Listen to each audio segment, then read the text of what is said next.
Sua Excelência, o fato. Hoje é sexta-feira, 31 de julho de 2020. Estamos chegando ao fim do mês de julho e estamos aqui com Eumano Silva para analisar a conjuntura da semana, né?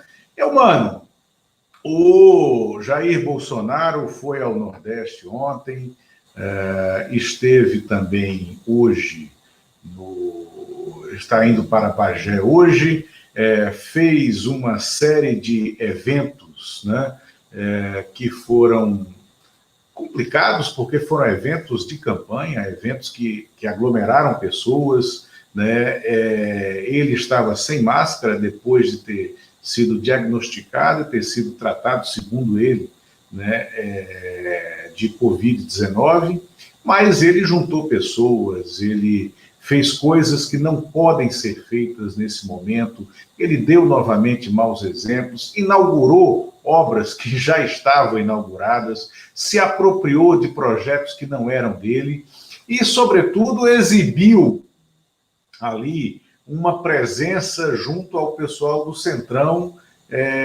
a políticos do Centrão, né, e está numa evidente campanha de reeleição.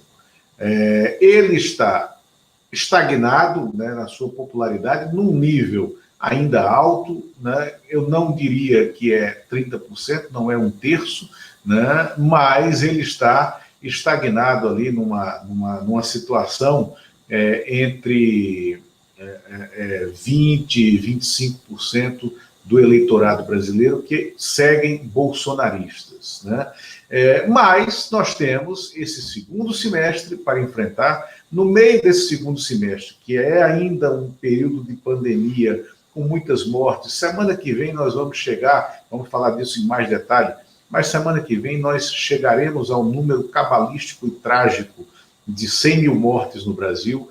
Temos eleição municipal e temos uma série de questões, uma crise econômica brutal e que se agravará.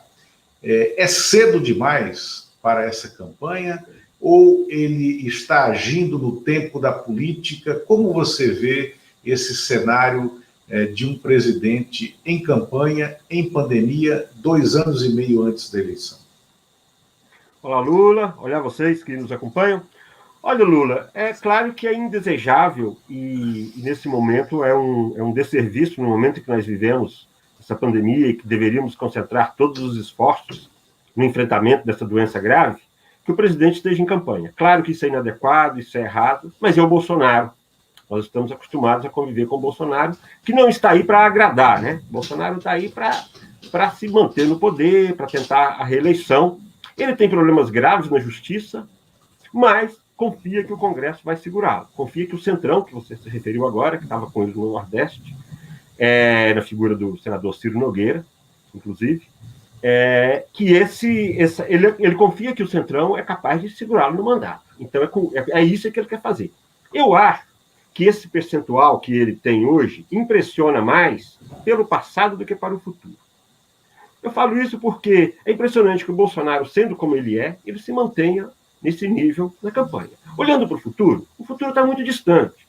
2022 está distante, esses números, o Bolsonaro pode crescer, o Bolsonaro pode cair. Eu acho que nesse aspecto, olhando para frente, agora, olhando para trás, é impressionante que isso tenha acontecido.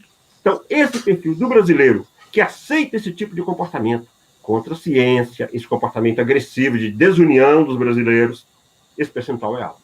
Então, agora, olhando para frente, o Bolsonaro acredita que ele vai chegar lá. E é para isso, agora, ele está usando os signos de campanha, como você falou, essa questão de montar em jegue, botar chapéuzinho. Isso você lembra do Fernando Henrique Cardoso montando no jegue no Nordeste, isso na campanha de 94? Isso é um símbolo típico de campanha. Então ele está querendo se manter dessa maneira, querendo manter o noticiário ali, se manter no noticiário, com factoides, com essas coisas, e tentar segurar essa popularidade dele, né, até a eleição de 2022. Isso, e fazendo essa troca de base política, né, Mano? Ele não alavancou a sua agenda de segurança. o país está tendo ampliações dos índices de criminalidade e de mortalidade por ações policiais nesse período da pandemia. O feminicídio virou quase que uma epidemia na sociedade. Inclusive, tivemos nessa madrugada um feminicídio seguido de suicídio em Águas Claras, uma coisa trágica aqui na região metropolitana de Brasília. Uma enfermeira, inclusive enfermeira que foi ao Amazonas, naquele atendimento emergencial para o Amazonas, ficou um mês lá no auge da pandemia, e um dentista. O dentista, que era o marido dela, a matou, por ciúmes, né? E depois se matou dentro do apartamento em Águas Claras, e os corpos foram descobertos esta manhã. Uma tragédia. E o feminicídio, a violência contra a mulher, que não recebe a atenção do governo federal, a atenção devida, né, se tornou também uma epidemia, um problema social muito grande, e essa pauta foi esquecida, né, pelo governo, assim como a pauta, a agenda, né, de valores retrógrados, valores reacionários, também foi colocada em banho-maria, graças a Deus, até porque o Congresso e o Supremo Tribunal Federal barraram, mas o governo, a pauta de combate à corrupção também foi barrada, né? Também está esquecida, até porque a família do presidente da República tem problemas nessa área, né? O ministro da Justiça, né, o André Mendonça, se configura hoje como uma das personalidades mais complicadas, né? Porque é um homem que está deixando que seja utilizado o aparato de Estado, que seria para ser usado a favor da sociedade, ele está sendo usado contra a sociedade para promover dossiês, investigações ilegais de funcionários públicos e, sobretudo, perseguição, né, por questões ideológicas. Veja bem, a gente está falando do Ministério da Justiça, que, no momento de saída da ditadura, se converteu numa cidadela da cidadania. Já durante o governo Sarney, foi o Ministério da Justiça que recuperou bandeiras muito caras à sociedade, e hoje ele está convertido numa espécie de mata-borrão das ideias mais bizarras e antidemocráticas formuladas pelo Palácio do Planalto, né? E aí o governo tenta fazer o quê? Tenta ganhar cancha dentro do Congresso, criando uma agenda de uma reforma tributária que é extemporânea, né? O governo não tem projeto para essa reforma. O que ele quer é aumentar imposto, criar um imposto ruim e velho, que é o imposto sobre transações financeiras. Inclusive, hoje, o Everardo Maciel, ex-secretário da Receita Federal, e uma pessoa de carreira da área, dá entrevista ao jornal O Globo, dizendo o seguinte, que não é hora de fazer isso, porque é uma brincadeira fazer essa reforma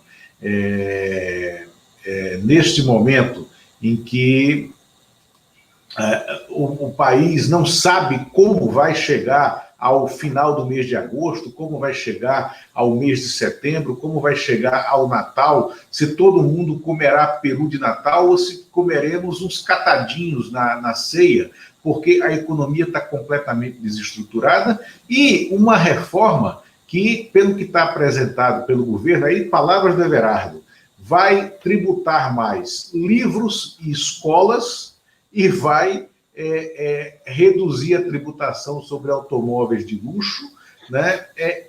Cria impostos extremamente regressivos sem devolver nada para a sociedade. Muito complicado isso, mano. E aí você tem um presidente que, no lugar de presidir e liderar algo, ou de construir um projeto nacional, está cuidando de correr o país, fazendo campanha, fazendo proselitismo político e se recusando a compreender a gravidade do momento que temos. Você enxerga isso dessa forma?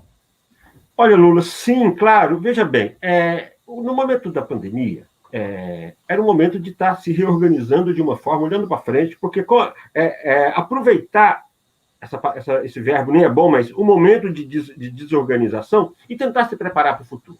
O que o Guedes está tentando fazer, isso que o Everardo falou, está tentando puxar dinheiro para o governo, não desagrada aos setores que talvez tivessem mais a contribuir. Imagina você não poder reduzir tributação de carros de luxo, a quem o Paulo Guedes está querendo atender, quem é a turma dele nesse país, né? Então, eu acho assim, não houve essa tentativa. Aí tem se o Bolsonaro, por um lado, não tem, se ele tem voto suficiente hoje, provavelmente, para barrar o impeachment, ele, ao mesmo tempo, não tem voto para aprovar absurdos no Congresso, ou pelo menos terá dificuldade, porque nessa questão da CPMF, até ontem o Rodrigo Maia ainda fez usar a expressão mais popular, fez uma sacanagem aí com o Paulo Guedes. Pensou que daqui a pouco eles vão fazer uma expressão em inglês para a CPMF, para ficar mais bonitinho, para ficar... Agora, ficam dourando a pílula, criando outro nome. A CPMF, do ponto de vista de quem quer arrecadar, é uma maravilha, né? É um imposto limpo, fácil, rápido, não tem como sonegar, a menos que você trabalhe com grandes notas, né? A menos que você trabalhe... Aí é uma outra questão importante na economia. Não tem tanto a ver com reforma tributária, mas tem a ver com essa desorganização que a gente vê. O governo anunciou que vai criar uma nota de R$200. Quem anda com R$200 de cédula no momento em que que a tecnologia permite que você faça tudo de forma digital? Tem gente com má intenção aí. Alguém está querendo ganhar muito dinheiro aí. Com certeza não somos nós. Então, acho que essa reforma tributária ela não existe, não é uma reforma tributária, é uma tentativa isso aí que o Everardo falou, eu não li o artigo do Everardo, mas eu acho que ela é uma tentativa de tirar um pouco mais de dinheiro e não tem nenhum planejamento de longo prazo que possa inserir a sociedade num planejamento tributário. Que, olha, Lula, você citou o Ministério da Justiça. Eu lembro que no governo Sarney ainda, Marco Maciel era ministro da Casa Civil, eu acho, naquele momento ainda, ele passou pela Casa Civil. Eu me lembro dele falando sobre reforma tributária e ajuste fiscal numa reunião de governo dentro do Ministério da Justiça. O ministro provavelmente era Paulo Brossard, talvez, ou sucessor do Paulo Brossard, eu não me lembro mais quem era. Mas, assim, esse assunto é tão antigo e não vai ser o Guedes brigando com todo mundo, com esse estilo dele, que vai conseguir aprovar um assunto tão difícil assim. Sou pessimista, acho que talvez alguma coisa o Congresso aprova, mas ali dentro do entendimento do próprio Congresso, entre o Centrão e as presidências das duas casas, um pouco ali do Senado, mas eu não vejo essa reforma do Guedes, eu acho que ela não tem nenhuma a reforma do Guedes não será aprovada. Imposto sobre movimentação financeira não será aprovado. Isso eu te falo, assim, eu te asseguro, não consegue. E alguma coisa sairá, né? Mas será tímido e também, aí eu concordo com o Everardo Maciel, que está nessa entrevista do Jornal o Globo de hoje. Não é hora, com a economia desorganizada, se falar em reforma tributária. Mas falando em algo fora de hora, também não é hora, aí vou falar da política americana, e dos Estados Unidos se falar em adiar eleições, como ontem o Trump colocou esse bode na sala. Veja bem, nem durante a Guerra Civil Americana, nem durante a Segunda Guerra Mundial, a eleição foi cancelada nos Estados Unidos. Em 1942, quando os Estados Unidos já tinham sido atacados em Pearl Harbor, no maior ataque feito em território americano antes do 11 de setembro de 2001, o maior ataque naquele momento, né, quando os Estados Unidos já tinham declarado guerra, né, ao eixo e já estava colaborando com o fluxo de armas e mantimentos para a Inglaterra, para servir aos aliados na resistência europeia, houve eleição nos Estados Unidos. Então, é impossível você imaginar que a eleição americana pode ser cancelada. Claro que o Trump fala isso, que é uma expressão de vontade dele em razão dos índices de opinião pública, agora os índices de intenção de voto, que dão o Trump entre 12 e 15 pontos percentuais abaixo do Joe Biden, e o Trump tendo que lidar com uma crise econômica muito grande. O PIB americano, no segundo trimestre desse ano, caiu 32,9%, foi a maior queda da história, mas muito mais impactante do que durante a Grande Depressão de 1929, a crise de 29, né? Esse é o cenário que está contratado nos Estados Unidos. Agora eu te pergunto, o Biden está tentando costurar uma aliança, inclusive com pessoas, com nomes consequentes do Partido Republicano, que são reativos ao Trump, mas eu te pergunto, o Trump é um pato manco? O Trump é uma laranja chupada na política americana, ou você acha que é cedo para dizer isso? Olha, Lula, eu acompanho muito pouco, na verdade, assim, não acompanho em profundidade a política americana. Essa diferença do Biden por Trump, ela é muito significativa, claro. Acho que esse desejo dele, essa manifestação dele em favor de adiamento das eleições, acho que isso é típico dele e do Bolsonaro, criarem esses factóides, criarem essas ideias para dar uma desorganizada, para desviar a atenção do povo. Evidentemente, ele está em dificuldade. Agora, o que eu sei, o que eu ouvi de gente que mora nos Estados Unidos, na Flórida até, é que não dá para desprezar o Trump, não. Que ele está trabalhando para ganhar as eleições. Tem depoimento de gente, até de imigrantes, que têm o green card e que estão recebendo, são pessoas de classe média, comerciantes, e que receberam uma ajuda de custo de $5.000. Ou seja, isso é classe média, gente até com perfil de imigrante, e que está tendo esse tipo de ajuda. Imagina o que significa isso num país como os Estados Unidos. Então, acho que ele, com certeza, está numa situação difícil, até esse desempenho na economia, essa queda de mais, foi no segundo trimestre, né? Foi uma queda de mais de 30%, né? Isso, evidentemente, impacta a vida de todo mundo e o impacto da economia nos Estados Unidos nós sabemos bem qual é. Então, ele, aparentemente, está realmente numa situação difícil e, por isso, ele está tentando fazer essas manobras. Mas acho que não deve se desprezar, não. Eu acho, mano, que, de fato, veja bem, quando o Trump se elegeu em 2016, a gente soube, ao ligar a TV, às 6 horas da manhã, que naquele momento a CNN Internacional, a CNN Sede, também estava dando a notícia de forma surpreendente. Os repórteres estavam surpresos e o mundo foi pego, né, no contrapé. Este ano, a frente que o Biden está abrindo é bastante razoável, melhor do que a Hillary tinha naquele momento. O voto no Biden parece mais consolidado, mas tem uma incerteza, né? O eleitor vai, de fato, sair de casa para votar? Segunda incerteza, o eleitor está, de fato, proposto, aquele que não quer sair de casa para votar, ele vai votar pelo correio? Que é nisso, e foi a partir disso, a partir da solicitação, da inscrição para voto pelo correio, que foi muito grande, e ligou o sinal de alerta no QG do Trump, né, porque os eleitores estão se preparando para uma votação em massa à distância, lá é possível. Agora, há uma organização também, sobretudo de movimentos feministas e do movimento negro, né, e também entre os imigrantes, né, para que haja um cancelamento de Trump, né, diferente do movimento que havia na eleição da Hillary. O Biden, até pela idade, Biden é um político extremamente experiente e experimentado, é um político já idoso.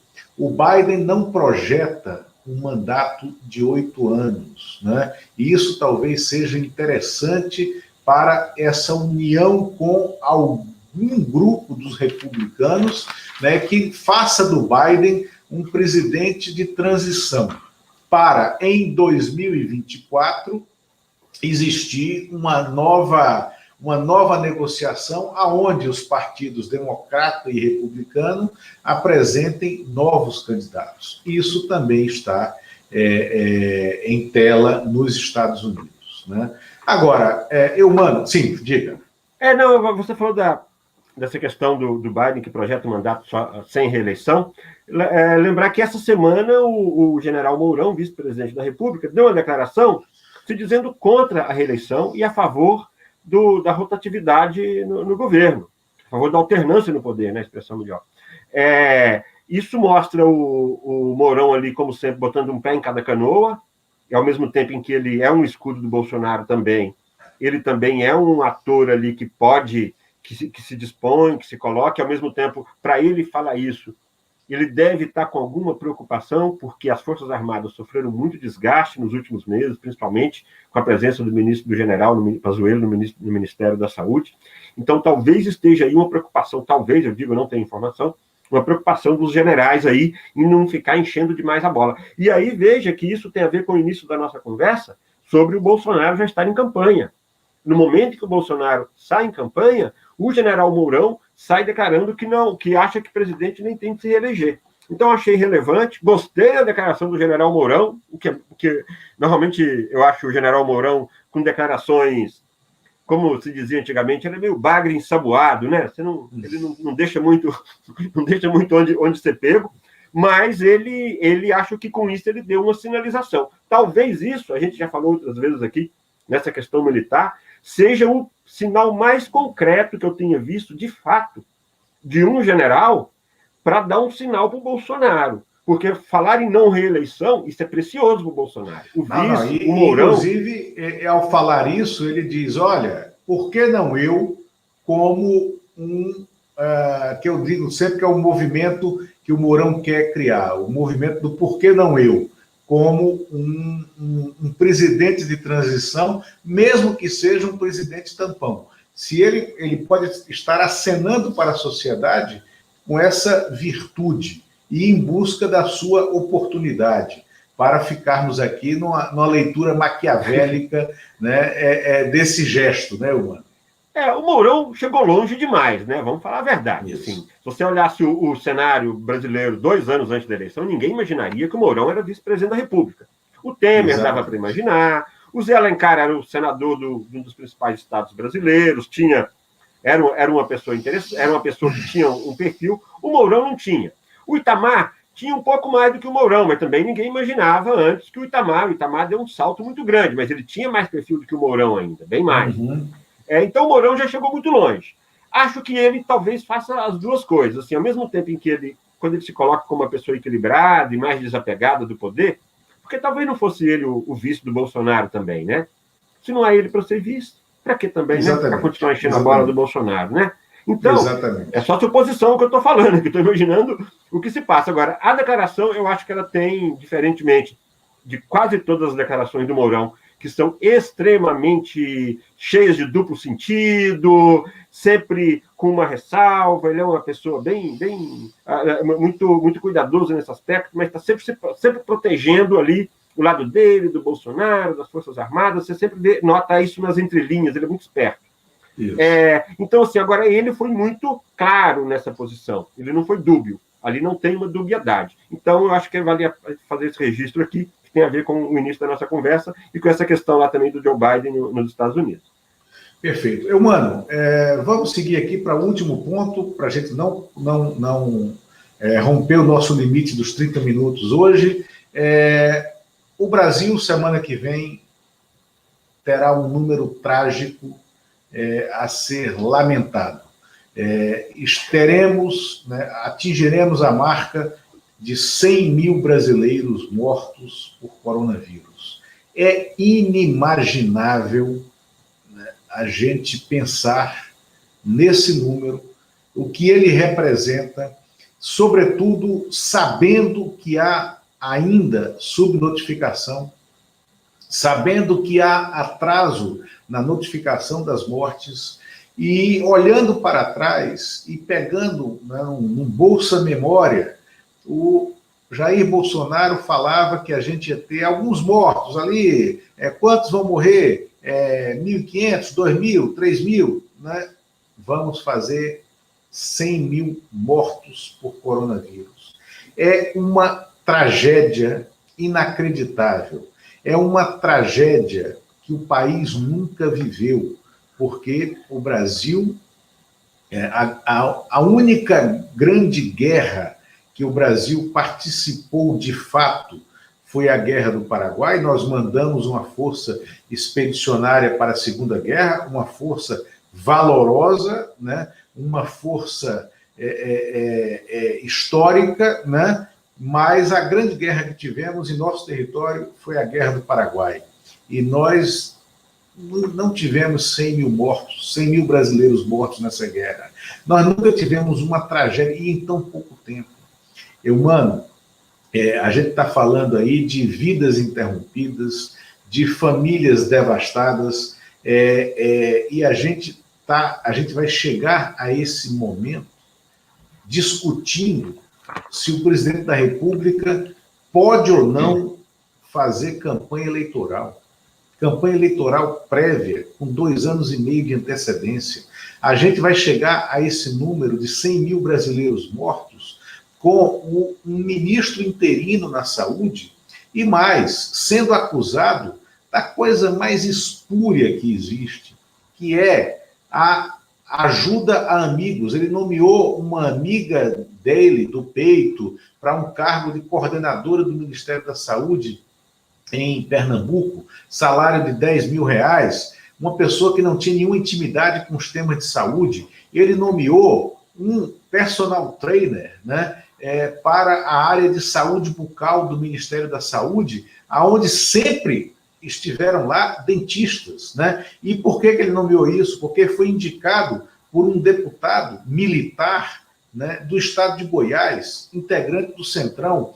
Nós temos um Ministério da Saúde desqualificado e, repito, semana que vem será atingida a marca de 100 mil mortos. Como você vê essa questão?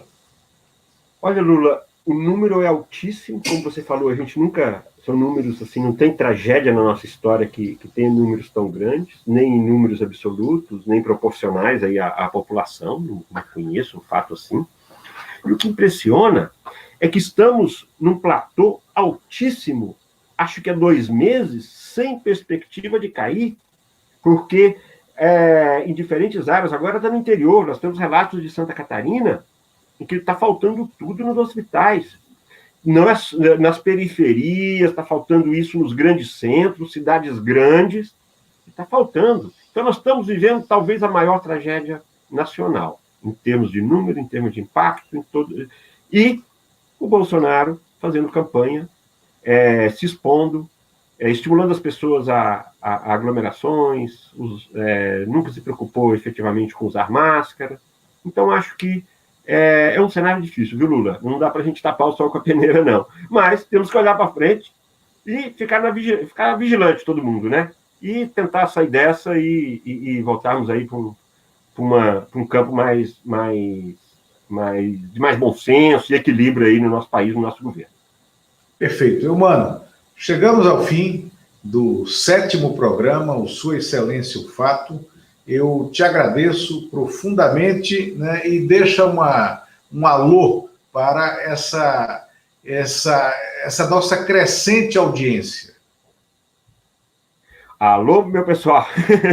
Olha só, quero agradecer a todo mundo, porque tem sido uma satisfação. Eu gosto de fazer esse comentário. Eu e o Lula sempre conversamos muito sobre política, e dividir isso com vocês, ter vocês aqui com a gente, é uma satisfação grande. Espero que vocês continuem aqui nos prestigiando. Vamos em frente. Perfeito. O programa está gravado, estará no canal do YouTube, né, também na página no Facebook, e agora o programa pode ser ouvido como um podcast, né, nos diversos programas de distribuição de podcast. Sua Excelência, o Fato. Obrigado, até a quarta-feira que vem, às 11 horas, como sempre. Um grande abraço. Mano, obrigado. Abraço. Vamos em frente, um abraço.